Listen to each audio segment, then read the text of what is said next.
Bonjour, je suis Natacha Kester-Séméon, je suis entrepreneure du digital et je suis porte-parole et cofondatrice du mouvement citoyen Jamais sans elle.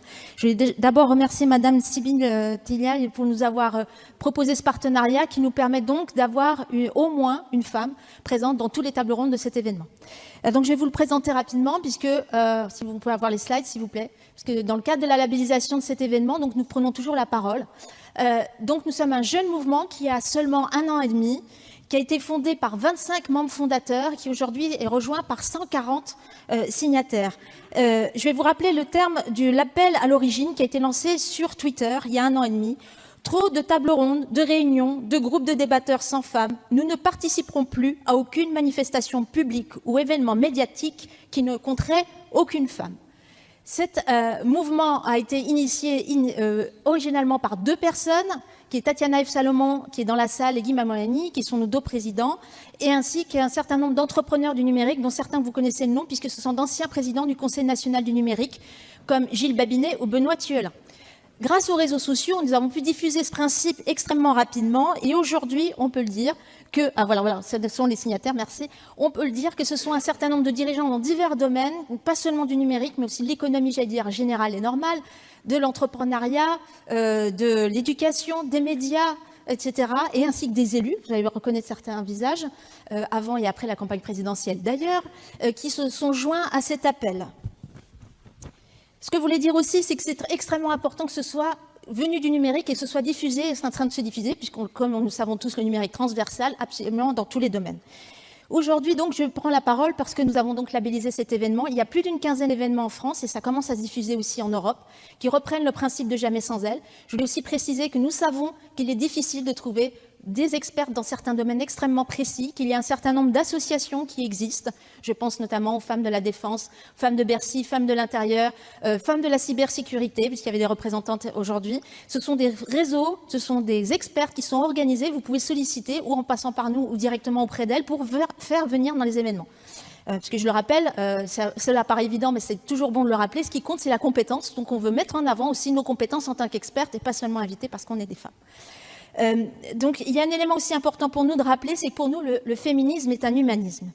Parce que l'égalité est notre avenir commun. On pense qu'aujourd'hui, dans la société en pleine mutation dans laquelle nous vivons, il est absolument essentiel d'intégrer la mixité, ça paraît même tellement évident, mais enfin il faut encore le rappeler aujourd'hui, ainsi que la diversité, et de se dire aussi que tout cela peut se diffuser par des messages positifs et par la collaboration entre les hommes et les femmes. Il ne s'agit pas d'imposer, de s'opposer, mais de collaborer ensemble, et c'est absolument essentiel dans notre mouvement. Ainsi que la bienveillance.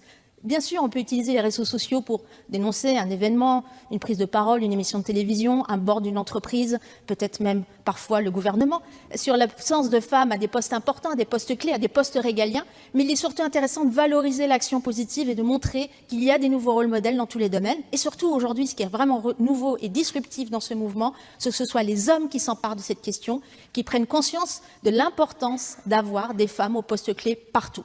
Dans la gouvernance des entreprises, dans les administrations, dans les gouvernements, à l'Assemblée nationale, absolument au poste clé. On ne doit pas se contenter des strapontins, des rôles de figuration, c'est d'être vraiment présent. Et quel est l'avantage pour nous tous? C'est le fait qu'aujourd'hui, on le comprend dans l'innovation et seulement dans l'ensemble de la société, on ne peut pas comprendre le monde aujourd'hui si on n'intègre pas une multiplicité de points de vue. Pour innover aujourd'hui, on a besoin de diversité aussi, de personnes qui ont des profils, des origines différentes. Il en était question dans les débats aujourd'hui. Si on mélange les profils européens, si on mélange les hommes et les femmes et les origines, c'est comme cela que nous saurons aussi, avec les valeurs humanistes bien sûr, trouver la façon d'aller de l'avant et aussi trouver nos meilleurs domaines.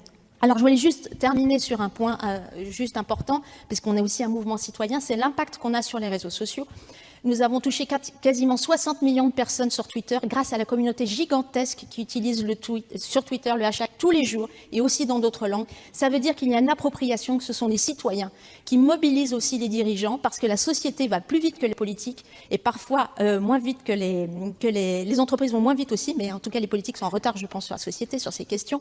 Et donc ce sont les publics qui interpellent aussi les organisateurs d'événements et c'est aussi possible, je le rappelle encore une fois, parce que des dirigeants importants, comme on a pu le voir tout à l'heure, comme Stéphane Richard, Jacques-Antoine Grandjean, Jacques Attali, des politiques, Alain Juppé, Emmanuel Macron, etc., eux-mêmes disent « je n'interviens pas à un événement public s'il n'y a pas au moins une femme ». C'est un levier extraordinaire, c'est ça qui a tout changé. Donc, voudrais juste terminer pour dire que les questions de mixité est absolument essentielle en Europe. On ne s'en rend pas compte, mais c'est vraiment une question majeure. Alors je voudrais juste rappeler le dernier slide, s'il vous plaît. Dire aussi que 9 Européens sur 10 déclarent qu'il n'est pas acceptable que les femmes soient moins payées que les hommes.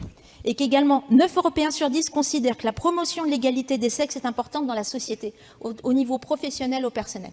Donc il faut se rendre compte aujourd'hui que la société change très vite et que devons nous aussi, chacun à notre niveau, que ce soit politique ou société civile, réussir à le relier. Alors je vais juste terminer là-dessus pour dire que nous ne voulons pas un leadership féminin, mais un leadership partagé avec les hommes. Alors je lance un appel ici en disant dirigeants, participez avec nous à ce changement de société, engagez-vous à plus participer à des événements publics, il n'y a pas au moins une femme. La société a besoin de femmes à tous les postes clés et l'union est notre force.